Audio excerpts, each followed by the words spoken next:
Good afternoon. I'm Steve Jurens with your live Northeast Radio SD News for Monday, February 2nd, 2026. Your news this hour is brought to you by Aero Products, your local bridge to better business.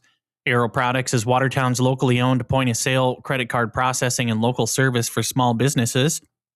Find out more and follow them on their Facebook page at Aero Products.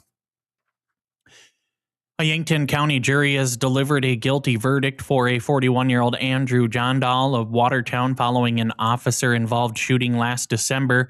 The incident occurred in the Yankton High School parking lot after Johndal was escorted from a school event.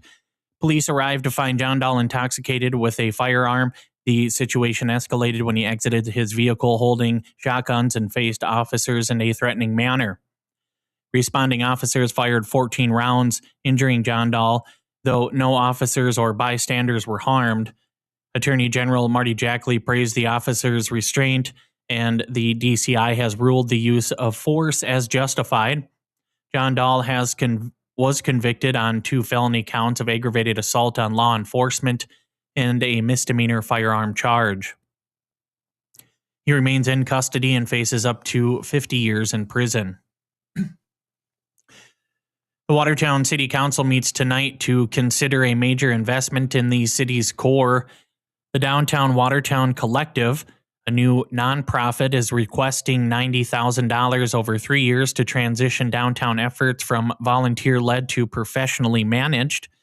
If approved, the city would contribute $30,000 annually to fund a dedicated downtown coordinator and support signature events like Pumpkin Palooza. City Manager Alan Stager recommends sourcing the 2026 funds from the BBB Fund's unrestricted balance. This initiative aligns with the H2050 strategic plan, which advocates for a vibrant downtown as primary driver of local economic development. If the council moves forward tonight, a formal budget supplement will be presented at a later date to finalize the allocation. Tax season has arrived and Lake Area Technical College is ready to help. Starting tomorrow, February 3rd, the Volunteer Income Tax Assistance Program, or VITA, opens its doors for the 38th consecutive year.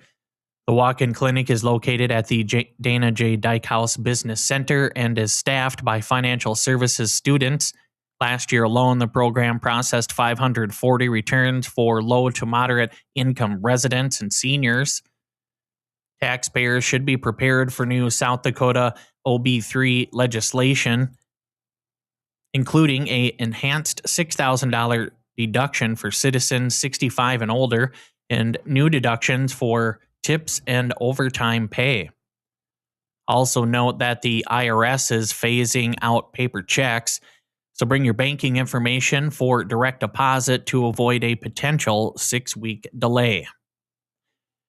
In a recent interview last Friday on Northeast Radio SD, South Dakota Retailers Association Director Nathan Sanderson highlighted a staggering trend in the state's fiscal trajectory. Sanderson noted that the state budget has more than doubled over the past decade, rising from $3.9 billion in 2016 to a projected $8 billion for 2026. While federal funding and inflation are major factors, he noted that the current budget proposal includes 0% increases for education and healthcare.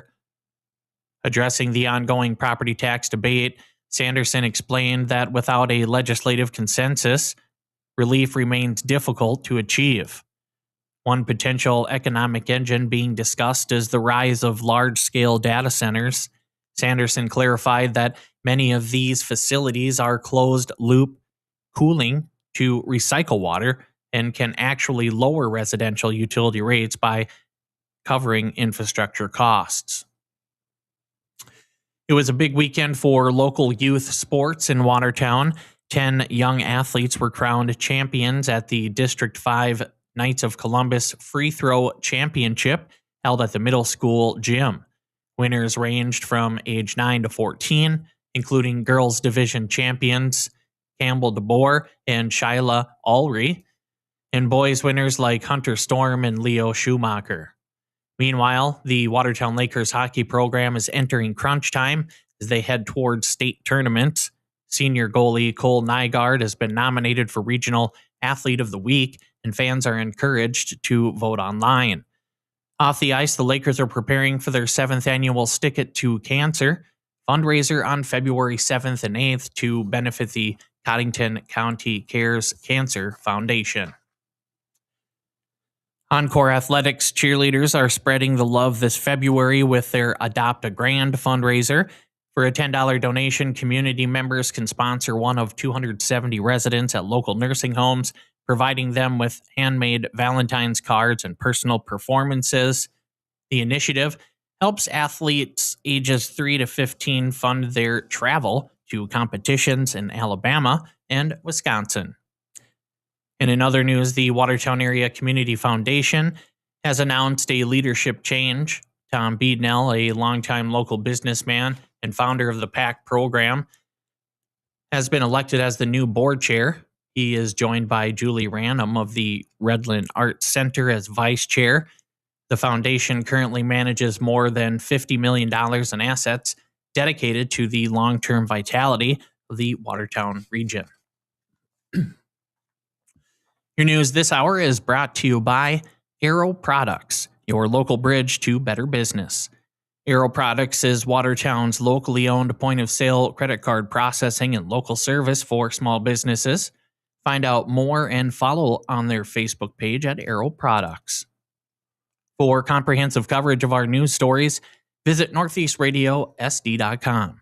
If you enjoy our daily Northeast Radio SD News recap podcasts and live interview uploads, be sure to like, subscribe, and leave a review. Don't forget to sign up for our newsletter, delivered straight to your inbox every morning at 6 a.m.